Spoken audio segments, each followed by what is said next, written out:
আসসালামাইকুম। আজকে আপনাদের সামনে আমি নিয়ে এসেছি একটা নতুন রেসিপি, পাকিস্তানি গরুর মাংস রান্না। আমি প্রথমে লং ঠ্যাঙ্গা, তারপর হচ্ছে গিয়ে আপনার দারচিনি, এলাচ আর হচ্ছে গিয়া গোলমরিচ দিয়ে আমি এখানে মাংসগুলো ছেড়ে দেবো আর কি।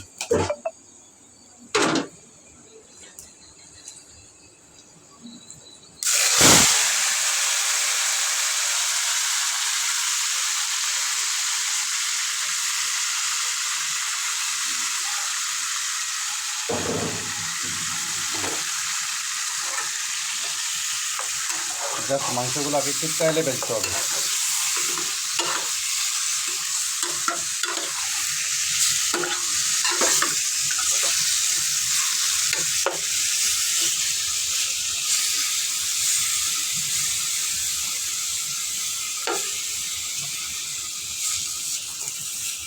ইয়ামি একটা ফ্লেভার অলরেডি চলে আসছে। আমরা একটু ভেজে নিই, সবাই একটু আমার সাথেই থাকুন। দেখেন কি সুন্দর একটা মানে ইয়ামি একটা কালার আসছে, এবং হচ্ছে আপনার টেস্টটাও মানে ফ্লেভার যে আপনি মানে বুঝতে পারবেন সেই রকম মজা আসছে।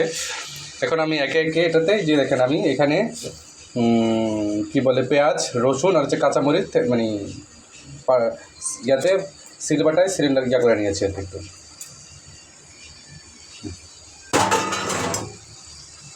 জাস্ট মিক্স, কারণ আমরা এটা রান্না করবো হচ্ছে পুরো পাকিস্তানি স্টাইলে। আমি অল্প একটু গরু মাংস নিয়েছি, আপনারা আপনাদের পরিমাণ মতো মাংস নিয়ে নেবেন, পরিমাণ মতো মশলা নিয়ে নেবেন। এখানে আমি রসুন দিয়েছি, পেঁয়াজ দিয়েছি, কাঁচামরিচ দিয়েছি, শুধু বাকি আছে একটু আদা রসুন বাটা, সেটা আমি এখন দিব আপনাদের।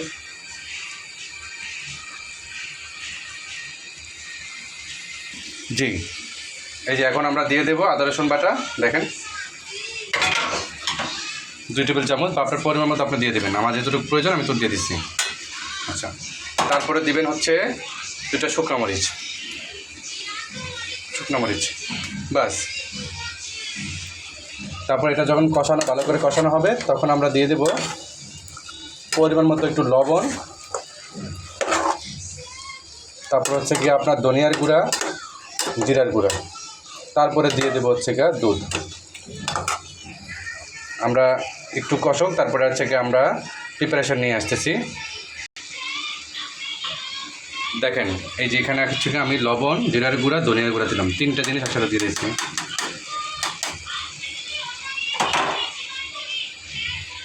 3টে জিনিস, লবণ, ধনিয়ার গুঁড়া, জিরার গুঁড়া, 3টে জিনিস। প্লিজ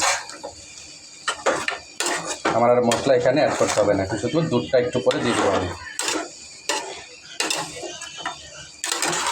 আমি কিন্তু মাংসর পিসগুলো একটু বড় বড় রেখেছি, আমি অল্প একটু রান্না করেছি, জাস্ট আপনারা আপনাদের পরিমাণ মতো করে রান্না করে নেবেন। কোনো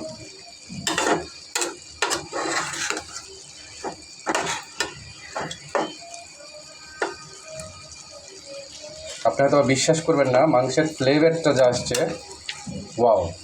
সেহেতু কুরবানি চলে আসছে, আমি আজকে মানে রান্না করতেছি, আপনারা প্রত্যেকেই একটু ট্রাই করে দেখবেন। আমি অল্প একটু ট্রাই করে দেখতেছি নিজেও। দেখেন আমি এখন দিয়ে দিচ্ছি দুধ।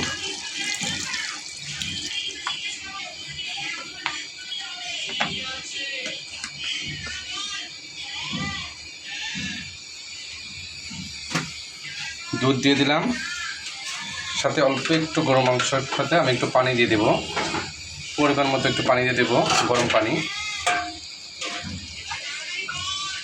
গরম পানি দিলে কী হবে, দ্রুত সিদ্ধ হবে। দেখেন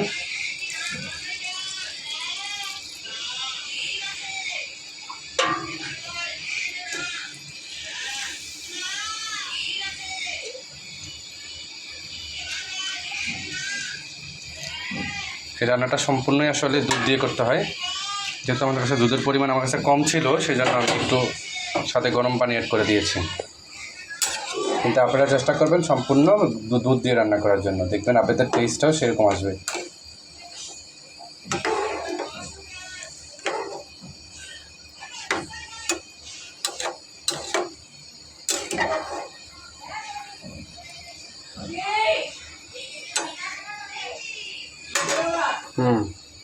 সবাই রান্না করে খেয়ে দেখবেন কেমন হয়েছে, এবং সবাই আমার চ্যানেলকে সাবস্ক্রাইব করে দেবেন।